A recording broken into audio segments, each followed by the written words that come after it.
शिखा से मिलने आया था। नेचुरली तुम्हारे जैसा लड़का मुझे मिलने तो आ नहीं सकता, और तुम्हारे लिए मेरे पास मूंग दाल इतना भी टाइम नहीं है।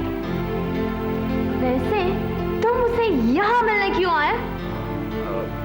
वो मैं रोज सुबह शाम मिलना जरूरी है क्या? देखो आयशा, शिखा के साथ कॉलेज में मैं ठीक तरह मिलकर बातें नहीं कर पाता, तो मैंने सोचा कि यहाँ घर पर कर लो बात। लोग बात करने के लिए पार्क में जाते हैं क्योंकि घर में माँ बाप होते हैं, टेंशन होते हैं, और तुम हो कि कॉलेज छोड़कर यहाँ उससे मिलने आए। देखो आयशा, शिखा आजकल बहुत दुखी है। उसको इस वक्त एक ऐसे दोस्त की जरूरत है जो उसका सहारा बन सके, उसे दिलासा दे सके। उसका बुरा दौर चल रहा है। अच्छा, और तुम उसके दुख में और दुख बढ़ाने आए हो? नहीं तो क्या नहीं तो? वो तुम्हारा ही भाई है ना, क्या नाम है उसका? दिवाकर जोशी। हाँ वही डीजे, उसी ने किया है ना उसका ये हाल। मैं स्टूपिड हूँ। जब पहली बार तुमने शिखा को तंग किया था तब मैंने तुम्हें 10,000 का चूना लगवाया था। अगर 25,000 का चूना लगवाती ना तो तुम उसे दोबारा मिलने नहीं आते। देखो आयशा, अब पुरानी बातें याद करने से क्या फायदा? डीजे ने शिखा को धोखा दिया है, मुझे नहीं। तुम मुझे क्यों दिलासा दिला रहे हो? मैं दिलासा आपका? अच्छा, तुम इस बात का शुक्र मना रहे हो कि तुम्हारा ज्यादा नुकसान नहीं हुआ है ना? क्या हाँ, क्या वो, क्या ना? मैं ही सबसे बड़ी बेवकूफ हूँ। अगर जॉन्टी ने मुझे वक्त पर ही रोक दिया होता ना तो मैं डीजे के पास शिखा का संदेशा लेकर नहीं जाती कि शिखा ने जो कुछ भी कहा है उसके बारे में आपका क्या कहना है। बेवकूफ कहीं। मुझे लगता है आयशा ने जिंदगी में पहली बार इतनी बड़ी बेवकूफी की है। देखो आयशा, मैं मानता हूँ कि शिखा के साथ ज्यादती हुई है। इसका ज्यादती? अरे बहुत बड़ी ज्यादती हुई है। तुम्हारा ही भाई है ना जो मैदान छोड़कर भाग गया स्टेज, और तुम हो कि उसे दिलासा देने आए हो? हाँ, 2 मिनट के अंदर यहाँ से नहीं जाओगे ना तो मैं तुम्हारे हाल कर दूंगी। जाओ ना अभी।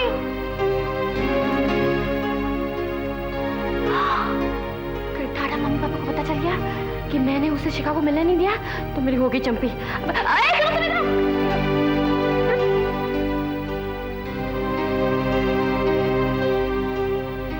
अब क्या है? अगर तुम उसे मिलना चाहते हो तो चुपचाप जो बोला बोल के सटक जाओ यहाँ से। ठीक है, उसे बुलाओ तो सही। बुलाती हूँ। शिखा,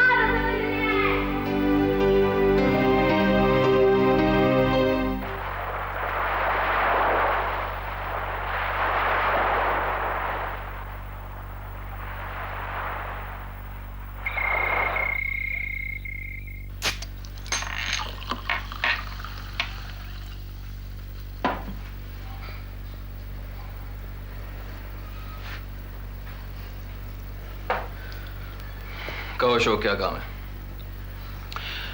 वेल, मुझे सबसे पहले तो तुम्हारा शुक्रिया अदा करना है कि तुम मुझसे मिलने को राजी हो गए। Because as far as I remember तुम्हें तो मेरी सूरत से भी नफरत थी, नहीं? हरीश गिडवानी ना तो किसी से नफरत करता है और ना ही किसी से मोहब्बत करता है। अगर वो किसी से प्यार करता है तो अपने आप से। क्यों? तुम क्या रूपाली नैयर से मोहब्बत नहीं करते थे क्या? मतलब की बात करो अशोक, फालतू की बातें करके अपना वक्त और मेरी विस्की बर्बाद मत करो।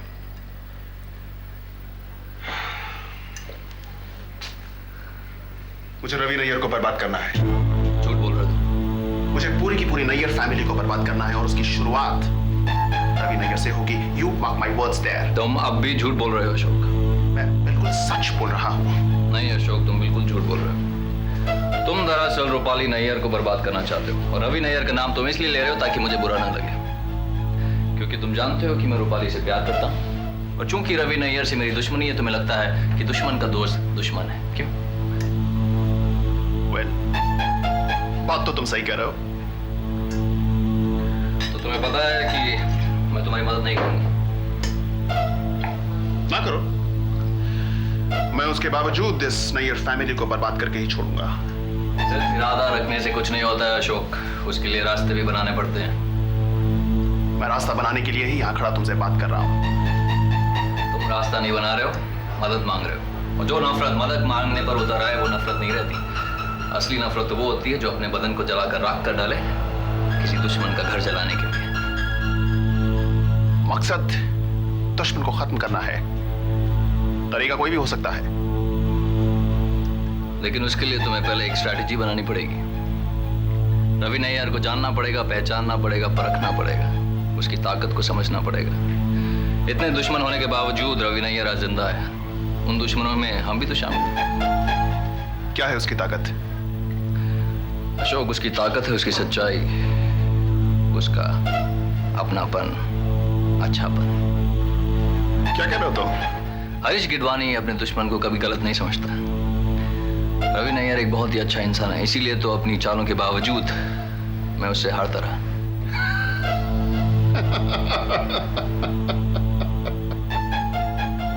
I don't believe this. मैं नहीं मानता। अशोक, तुम मानो या ना मानो, लेकिन यही सच्चाई है। रवि नैयर जब जयाप्रसाद के ऑफिस में काम किया करता था तो जानता था कि मैं ही उसका सबसे बड़ा दुश्मन हूं, लेकिन फिर भी मेरी मदद किया करता था। अपने दुश्मन की मदद करना उसको और ताकतवर बनाने के बराबर होता है। अपनी कंपनी के हित के सामने वो अपनी दुश्मनी बुला बैठता था। वो सारी स्ट्रैटेजीज, वो सारी पॉलिसीज मुझे बता दिया करता था, जिससे मुझे आगे बढ़ने में सुविधा हो।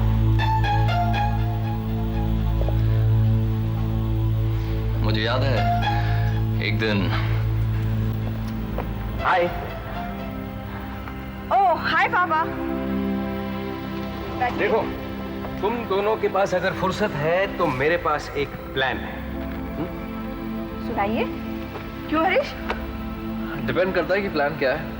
वैसे सुनने में मुझे कोई एतराज नहीं। हरीश, दरअसल ये प्लान तुम्हारे क्लाइंट इंडिया इंटरनेशनल से कनेक्टेड है ना। हरीश, डोंट मिसअंडरस्टैंड मी। मैं तुम्हारे काम में कोई दखल देने नहीं आया हूँ। In fact you are doing very well. जो भी तुम कर रहे हो इस फ्रंट पे वो बहुत अच्छा कर रहे हो, इसीलिए मैं ये आइडिया लेकर आया। तुम दोनों सोच लो इसके बारे में, अगर अच्छा नहीं लगेगा तो बाद में रिजेक्ट कर देना।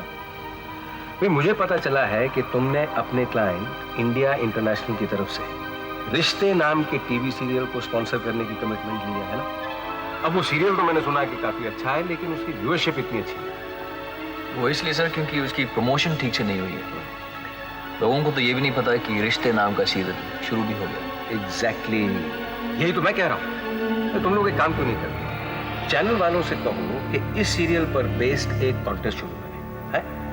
और अपने क्लाइंट से कहो कि इस कॉन्टेस्ट को स्पॉन्सर करें, बहुत सारे प्राइजेस रखें। अब होगा क्या कि तुम्हारे सवालों का जवाब देने के लिए बहुत से दर्शक इस कॉन्टेस्ट से जुड़ जाएंगे, इसमें इन्वॉल्व हो जाएंगे, उनके बहुत से खत आएंगे, तुम्हारी व्यूअरशिप ऑटोमेटिकली बढ़ जाएगी। ये आइडिया तो बहुत ही बढ़िया है। क्यों सर? पापा, हम कई दिनों से खुद सोच रहे हैं कि रूपाली, ये बात पहले हमें अपने चैनल से और अपने क्लाइंट से डिस्कस करनी है। हमें उनकी स्ट्रैटेजी, उनका प्लान ऑफ एक्शन थोड़ी पता है। हमें पता करना पड़ेगा कि ये हमारा आइडिया उनकी स्ट्रैटेजी, उनके प्लान ऑफ एक्शन में फिट भी हो पाएगा। लेकिन सर वो नहीं रूपाली, हरीश सही कह रहा है। आइडिया तो महज आइडिया होता है, भले कितना भी अच्छा हो, अगर उनकी प्लानिंग और स्ट्रैटेजी में फिट नहीं होगा तो हो सकता है प्रोग्राम बर्बाद हो जाए। तुम दोनों इसके बारे में सोच लो, मुझे बता देना, मैं अपनी क्या देखता हूँ। वो बाय द वे रूपाली, बुआ ने तुम्हारे नाम पर कुछ चेक्स छोड़े हैं। कम। Excuse me sir.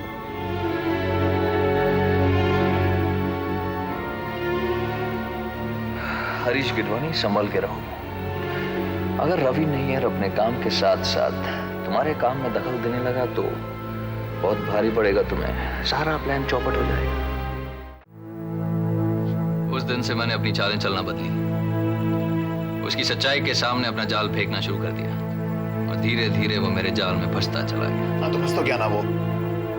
फिर कहाँ रही उसकी सच्चाई की ताकत, उसकी अच्छाई की स्ट्रेंथ? रही अशोक भाटिया, रही। उसे जय के ऑफिस से निकालने में तो मैं कामयाब रहा, लेकिन उसे पूरी तरह खत्म नहीं कर पाया। आज उसकी खुद की एजेंसी है। कभी कभी तो लगता है कि बहुत बड़ी गलती की मैंने। जय के ऑफिस में रहता तो शायद पॉसिबिलिटीज क्रिएट कर पाता उसे खत्म करने की, लेकिन वो भी गंवा दी मैंने। उसे अपने पैर पर खड़े होने का मौका दिया मैंने, चांस दिया उसे ताकतवर बनने का। क्या करोगे?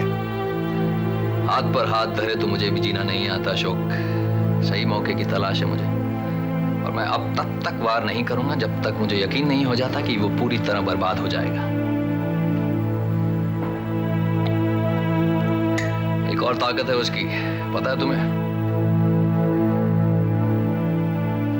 क्या? उसकी मेहनत, उसका हार्डवर्क। उससे भी तो मुकाबला करना पड़ेगा हमें। कैसे? उतनी ही मेहनत करके, उतना ही हार्डवर्क करके अशोक, तुम्हें पता है रवि नैयर कितनी मेहनत करता है? बहुत मेहनत करता है रवि नैयर, बहुत। दिन रात एक कर देता है। जब जया के यहाँ काम करता था तो देर रात के पहले तो घर ही नहीं जाता था।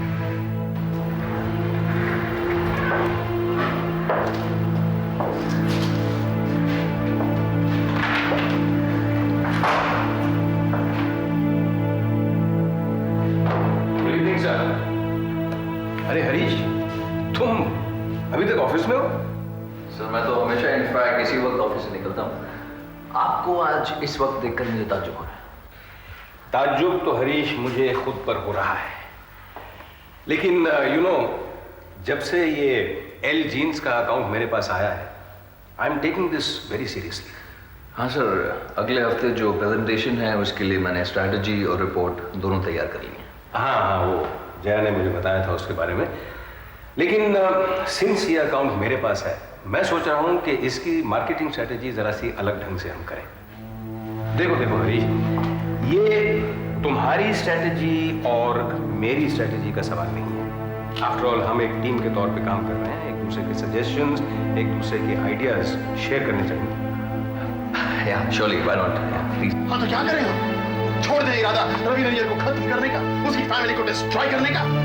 तुम तो ऐसे बातें कर रहे हो यार जैसे कोई बहुत बड़ा खुदा हो गया। हाँ, खुदा है रवि नैयर, भगवान है, भगवान। अगर उसे खत्म करना है तो बहुत बड़ा शैतान बनना पड़ेगा हमें अशोक, कितना बड़ा जो भगवान को मार सके। हाँ तो हम बनेंगे उतने बड़े शैतान, हम बनेंगे उतने बड़े शैतान। ऐसा शैतान जिसके सामने भगवान खुद थर थर कांपने लगे, ऐसा समुद्र जो पूरी की पूरी जमीन को निगल जाए, ऐसा बादल जो गहरा काला हो, जो पूरे के पूरे सूरज को ढक सके, पूरे के पूरे सूरज को ढक सके। अशोक भाटिया,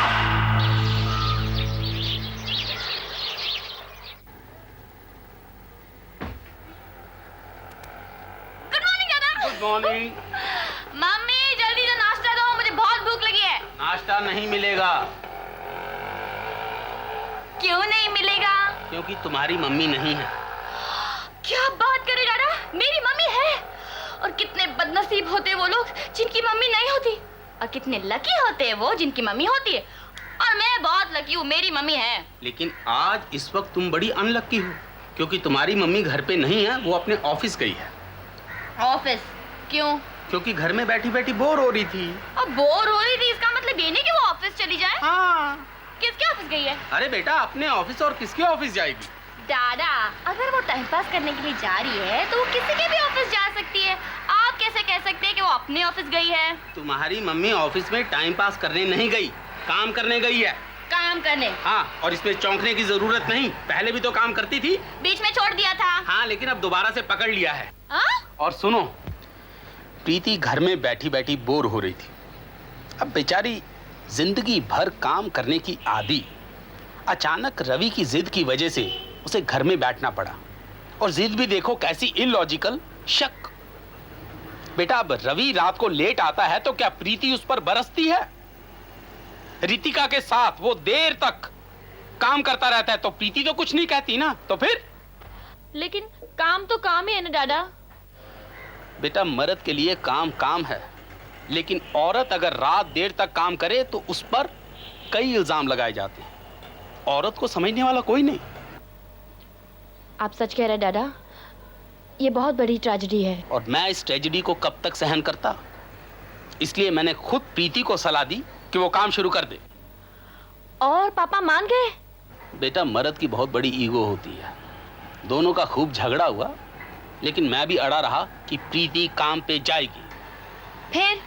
फिर क्या, रवि तो अब तक नाराज है, लेकिन कोई बात नहीं, ठीक हो जाएगा। क्या दादा, ये फैसला अचानक से हुआ कैसे? आपको मैनिपुलेशन नहीं आती? क्या नहीं आती? मैनिपुलेशन। वो कैसे? वो ऐसे कि आपको मम्मी के काम करने की जरूरत को लेकर एक इशू क्रिएट कर देना चाहिए था, फिर हर आदमी को उस इशू में टांग अड़ाने के लिए उकसाना चाहिए था, पार्लियामेंट की तरह हंगामा क्रिएट कर देना चाहिए था, फिर एक फैसला होता। हालांकि वही होता जो अभी हो रहा है कि मम्मी काम पे वापस जा रही है, लेकिन हर आदमी को ऐसे लगता कि वो फैसला उसकी वजह से हो रहा है और फिर वो खुश रहता। अरे वाह भाई, हमारी आयशा तो बड़ी सयानी हो गई है। लेकिन बेटा, तेरे डैडा को ये मैनिपुलेशंस नहीं आती। तेरे डैडा इतने चालाक नहीं है। वो हुआ यूं बेटा कि वो शोमू सेन। शोमू सेन? हाँ बेटा, शोमू सेन। नहीं डैडा, शोमू सेन मम्मी की जिंदगी में फिर कभी नहीं आना चाहिए। बेटा, शोमू सेन तुम्हारी मम्मी की जिंदगी में कभी भी नहीं था। था डैडा, था। मैंने अपनी आंखों से... आयशा, हो सकता है तुम्हारी आंखों ने तुम्हें धोखा दिया हो। काश वो धोखा होता डैडा, लेकिन जो मैंने अपनी आंखों से देखा है उसे तो आप धोखा नहीं कह सकते ना। हो सकता है, लेकिन जो मैंने अपने कानों से सुना है, मैं यकीन से कह सकता हूँ कि तुम्हारी आंखों ने तुम्हें धोखा दिया है। कमाल करते हैं आप डैडा, कानों सुनी बात पर आप यकीन कर रहे हैं और आंखों देखी पर शक। आयशा, ये बात उन दिनों की है जब शोमू सेन को लेके घर में हंगामा हो गया था।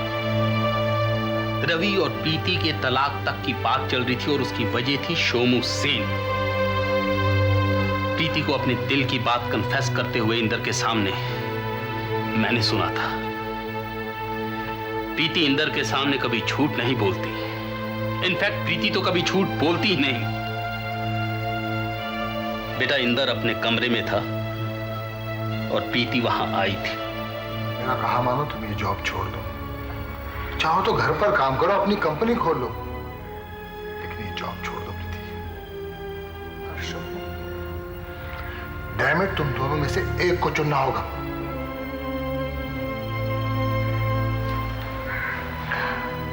रवि को तो मैंने चुन ही लिया है ना। अगर रवि मेरी जिंदगी में ना होता तो शोमू के साथ मैं एक फुल फ्लेजेड अफेयर ही कर लेती, लेकिन शोमू ने और मैंने डिसाइड कर लिया है कि हम दोनों का रिश्ता सिर्फ एक दोस्ती का होगा और कुछ नहीं। अब बस भी करो प्रीति, बस करो। दरअसल तुमने रवि के प्यार को हमेशा अपनी ईमानदारी की तराजू में तौला है। शोमू के साथ अपना जिस्मानी रिश्ता ना रख के तुमने अपना दामन तो साफ कर लिया, लेकिन तुम्हें यह हक नहीं पहुंचता कि तुम उससे उतना ही प्यार करो जितना कि वो तुमसे करता है। तुम्हारे प्यार का वादा रवि के साथ है, जिंदगी भर साथ निभाने का वादा रवि के साथ है, इसलिए तुमने उसके साथ शादी की। शादी कोई दो इंसानों का जिस्मानी संबंध होना ही नहीं होता, बल्कि उस इंसान के उसूल, उसके जज्बात और पूरी उम्र उसके साथ निभाने का मतलब होता है शादी। तुम अपनी गलती मान लो प्रीति, मान लो कि तुम्हारी गलती है, और जितनी जल्दी तुम अपनी गलती मान लोगी उतनी ही जल्दी तुम अपने इस बिखरे हुए परिवार को समेट लोगी। यही तुम्हारे लिए भला है। तुम नाराज हो इंदर? हाँ प्रीति, मैं नाराज हूं, क्योंकि किसी भी इंसान को तब तक उस कीमत का पता नहीं चलता जब तक कि वो अपनी फैमिली को, अपने घर को बर्बाद नहीं कर देता। हाँ प्रीति। आयशा, अब तुम ही बताओ कि ये सब सुनने के बाद मैं प्रीति के ऊपर कैसे शक कर सकता हूँ? नहीं डैडा, ये सब सुनने के बाद मैं भी मम्मी पर शक नहीं कर सकती, लेकिन डैडा शोमू सेन को लेकर मम्मी पापा के बीच झगड़ा तो होगा ही ना। नहीं बेटा, अगर प्रीति काम पे नहीं गई तो रवि और प्रीति के बीच में रितिका को लेकर झगड़ा होगा। क्या? बेटा, ये दुनिया ही ऐसी है, किसी को यहाँ पूरी खुशी नहीं मिलती, किसी को भी गम से राहत नहीं। खुशी आती नहीं सीने में जब तक सांस आती है। लेकिन डैडा, आखिर जिंदगी का मकसद क्या है? पता नहीं बेटा। अरे पर तू ये सब छोड़ ना, मैं अभी अपनी आयशा के लिए नाश्ता लेके आता हूँ। अब सत्य सिंह कहाँ है? वो रवि के ऑफिस गया है। क्यों? वो इसलिए बेटा क्योंकि रवि आज गुस्से के मारे बगैर नाश्ता किए हुए अपने काम पे चला गया। तो प्रीति ने सत्य सिंह के हाथों रवि का लंच भिजवा दिया। रवि का भी और रितिका का भी। है ना ग्रेट औरत? Great? Mummy is too great, है ना दादा? बेटा, सिर्फ मम्मी ही नहीं, हर औरत ग्रेट होती है। हैं? यानी मैं भी? सोचना पड़ेगा। क्या दादा? पहले नाश्ता अभी लाता हूँ। पापा गए मम्मी का नाश्ता लेके ऑफिस और सती सिंह गया ऑफिस। नहीं, ना ही पापा नाश्ता लेकर गए और ना ही सती सिंह ऑफिस गया है। ये नहीं कुछ कंफ्यूजन है। सती सिंह गया है पापा के ऑफिस और मम्मी गई है अपने ऑफिस। हाँ, और मम्मी तो वहां रहेगी और वहां से शोमू सेन का पत्ता कट करना पड़ेगा। उसकी बेटी बहुत फोन करती थी ना मम्मी को। बाप तो बाप, बेटी उससे बढ़कर।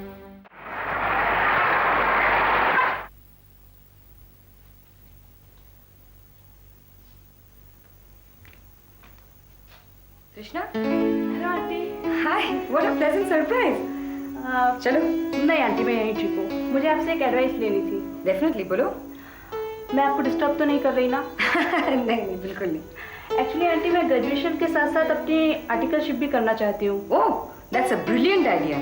इसका मतलब है तुम बीकॉम होते होते फुल फ्लेजेड चार्टर्ड अकाउंटेंट बन जाओगी। हाँ, लेकिन अगर मैं उतनी इंटेलिजेंट हुई तो? Of course you are intelligent. In fact Shomu Sen की बेटी होना ही तुम्हारे लिए चार्टर्ड अकाउंटेंट बनने के लिए काफी है। बोलो, कब से ज्वाइन कर रही हो? यानी मैं खुद डिसाइड कर सकती हूँ कि मुझे कब ज्वाइन करना है? Of course. आंटी, मैं आपके अंडर में आर्टिकलशिप करना चाहती हूँ। मेरे अंडर?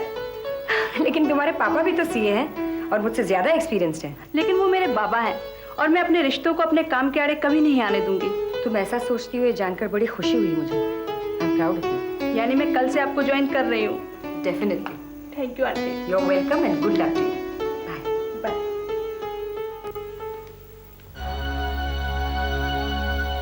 आज से यहाँ एक कहानी खत्म होती है और शुरू होती है नई दास्तान। प्रीति नैया और मेरे पापा की कहानी। थोड़ी देर में ही, ज्यादा इंतजार नहीं करना पड़ेगा।